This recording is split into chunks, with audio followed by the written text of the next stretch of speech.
lahat na naglilingkod ng walang pag-imbot para sa ating kaligtasan. Dalangin namin na ingatan nawa kayo ng may kapal sa lahat ng pagkakataon. Maraming salamat po at mabuhay po kayong lahat. Hindi po sila nag-iisa. In Luzon, there are just over 20,000 barangays. And you can only imagine the kind of manpower required not just to implement the ECQ, but to distribute aid and assistance to the millions of families who live in these barangays. Dito po, napakahalaga po. Alin ba dyan yung other door sa loob? Ng ating mga barangay officials, volunteers at workers. If you count the barangay councils alone, we are talking at around 160,000 barangay officials at our front lines working for us.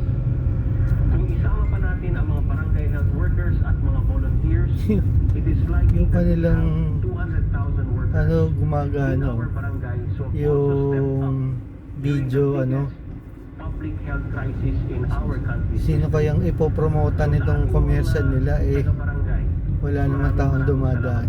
At mabuhay po kayong lahat. Ngayon, may mga ilang updates po na gusto po namin ibahagi sa ating mga kababayan. Yung mga kotse kaya dito Tungkol sa testing. saan Naibalita ang ano na po nila? ni COVID-19 Response Chief Anong- Implementer, Secretary Carlito Galvez Jr., na meron na po tayong 15 testing centers sa buong bansa. The new testing centers include St. Luke's, Quezon City, and Bonifacio Global City. V. Luna Hospital in Quezon City, Medical City in Pasig, the Makati Medical Center, and the Molecular Diagnostic Laboratory. Bukod po dito, nire-report po ng Department of Health na nakikipag-ugnayan po sila sa DOST para makahiram ng karagdagang PCR machines. Samantala, ang University of the Philippines ng mga scientists in training na magtatrabaho sa ating mga laboratorio.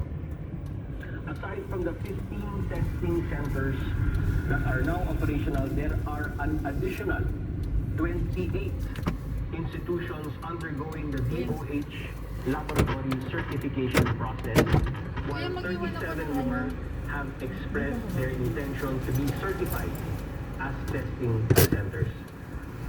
Because of these developments, the DOH says that we are now in a better position to reach our target of 3,000 tests per day, then eventually 8,000 to 10,000 tests per day.